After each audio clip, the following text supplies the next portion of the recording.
I think it's important to just keep in mind that there are a number of organizations in this region that are, and when I say in this region, I'm speaking of the Caribbean Americas for the purposes of this podcast, where, for example, the Emancipation Support Committee of Trinidad and Tobago has really been surrounding itself around a number of really powerful work and efforts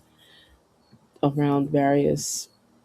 creative arts, calypso competitions. This has been a really robust time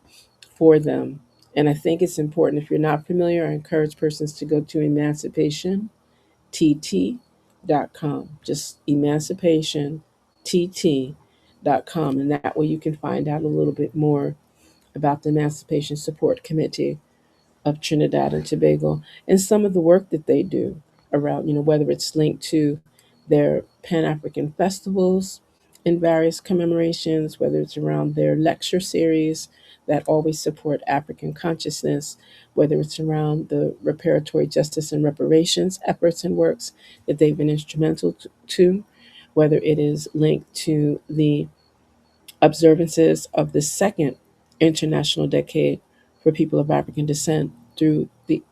United Nations, that is also partnering with the African Union and other organizations to really push forward recognition, justice, and development in its most pragmatic form in the next decade. There has been a first decade, which was from 2015 to 2024, and many things were started. However, now that there is also a United Nations permanent forum for people of African descent and these other bodies that work on, working group of African experts amongst other entities, the intention is to let more persons know what is actually taking place and how you can be participatory. So, in this region of the Caribbean Americas, you have entities like the Emancipation Support Committee of Trinidad and Tobago, in addition to the work they do with various school competitions and educational drivers that keep young people at the center of this work, inclusive of their